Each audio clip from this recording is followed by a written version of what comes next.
Friends, welcome to this channel. ఈ వీడియోలో మనం డెస్క్టాప్ బ్యాక్గ్రౌండ్ స్లైడ్ షో ఎలా చేంజ్ చేయాలో తెలుసుకుందాం. సో ముందుగా desktop background slide show set చేయడానికి డెస్క్టాప్ పైన రైట్ క్లిక్ చేయండి. రైట్ క్లిక్ చేసిన తర్వాత ఇక్కడ కింద కనిపిస్తున్న పర్సనలైజ్ అనే ఆప్షన్పై క్లిక్ చేయాలి. ఆ తర్వాత మనకు ఒక పర్సనలైజేషన్ అనే విండో ఓపెన్ అవుతుంది. సో దీంట్లో కింద మనం చూసినట్లయితే డెస్క్టాప్ బ్యాక్గ్రౌండ్ అనే ఆప్షన్ కనిపిస్తుంది. సో దీనిపైన క్లిక్ చేయాలి. సో ఇప్పుడు మనం ఏవైతే ఫొటోస్ను స్లైడ్ షో సెట్ చేయాలనుకుంటున్నామో బ్యాక్గ్రౌండ్గా వాటిని సెలెక్ట్ చేయాలి. ఈ ఫోటో మీదకి ఇలా మనం కర్సర్ను యారోను తీసుకొచ్చినప్పుడు పైన ఇక్కడ ఒక బాక్స్ వస్తుంది. ఆ బాక్స్ పైన ఇలా మనం క్లిక్ చేస్తూ వెళ్ళాలి.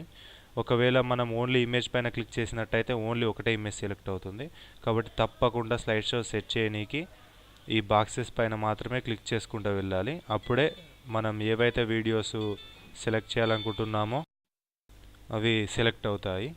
ఇలా సెట్ చేసిన తర్వాత ఇది పిక్చర్ పొజిషన్ ఎలా ఉండాలో సెట్ చేసేసుకున్న తర్వాత ఇక్కడ చేంజ్ పిక్చర్ ఎవ్రీ అనే ఒక టైం ఉంది.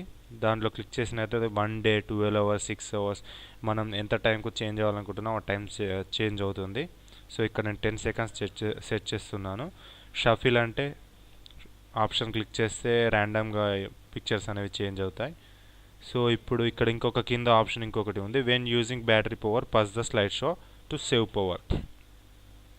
సో ఇప్పుడు ఒకవేళ దీన్ని కనుక క్లిక్ చేసినట్టయితే బ్యాటరీ పవర్లో అంటే ఛార్జింగ్ అవ్వనప్పుడు స్లైడ్ షో అనేది జరగదు.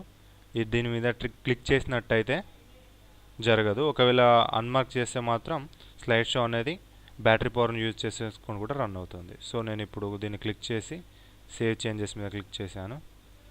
సో ఇప్పుడు డెస్క్టాప్ బ్యాక్గ్రౌండ్స్ అనేవి చేంజ్ అయ్యాయి.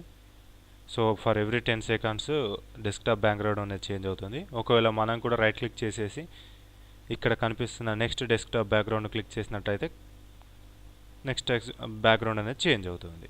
ఈ వీడియో కనుక మీకు నచ్చినట్లయితే లైక్ చేయండి, మీ ఫ్రెండ్స్కి షేర్ చేయడం మర్చిపోవద్దు. Thanks for watching. ఏమైనా డౌట్స్ కానీ ఉన్నట్లయితే కామెంట్ మెయిల్లో పోస్ట్ చేయండి. అలాగే ఫీడ్బ్యాక్ కూడా కామెంట్లో పోస్ట్ చేయవచ్చు. Thanks for watching.